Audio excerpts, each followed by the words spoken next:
It's time for our weekly tech check. The Big Money Show is here to keep you ahead of the tech curve every Thursday. Elon Musk predicting a future where work is optional and money doesn't matter.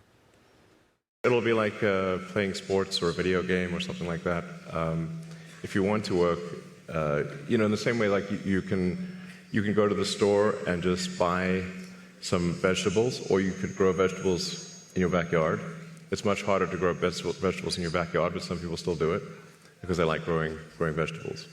That will be what work is like, optional. If you go out long enough, assuming there's a continued improvement in AI and robotics, which seems likely, the money will stop being relevant at some point in the future.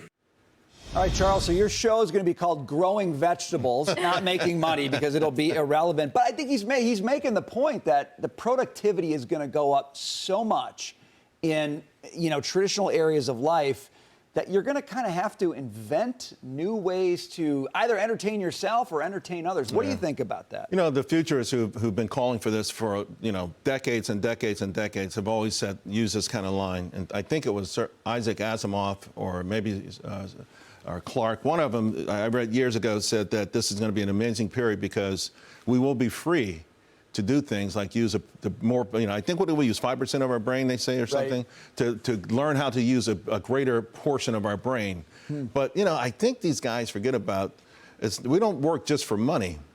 Right? Dignity. Right. There's, we like to do things. We want to make things. We want to create things. We want to do things for others. We don't all want to sit around playing video games, but this is the way they're looking at the future. It's got to be more optimistic than this. If he thinks this is a good sales pitch, he's wrong. It's like it's the worst sales pitch in the world because people want to have a reason to live. One of my favorite Twilight Zone episodes has this guy gets a computer and it starts doing all the work, and he starts firing people, and everyone's like, there's dignity in work. He's like, nah, I'm trying to make money. Finally, one big computer robot comes in and fires him.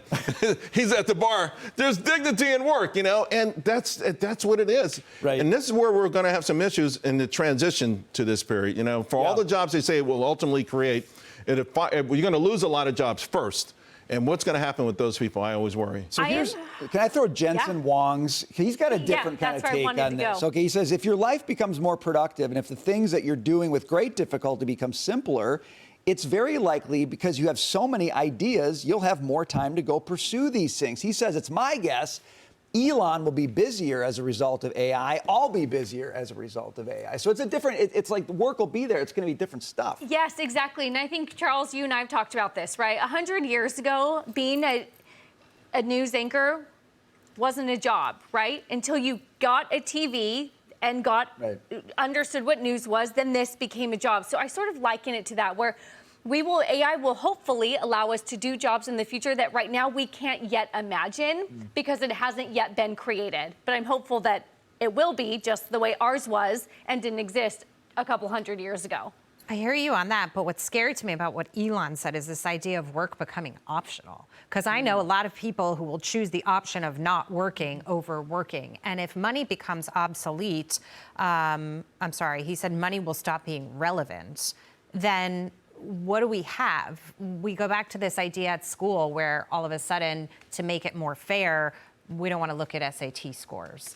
But that was the only benchmark that we had to be able to compare each other to. And so if you don't have work as an option and you're not earning money, where are you getting money from? And how is this all going to work? I mean, to me, it almost sounds like that's a world of complete chaos. It's a world from WALL-E, the animated film. He is literally quoting the film WALL-E, where humanity was flying around the universe and robots were taking care of everything. And it still takes energy and time to grow and harvest vegetables. So if you need energy and time and those resources to grow crops, you will need money for them. So stick it, Elon.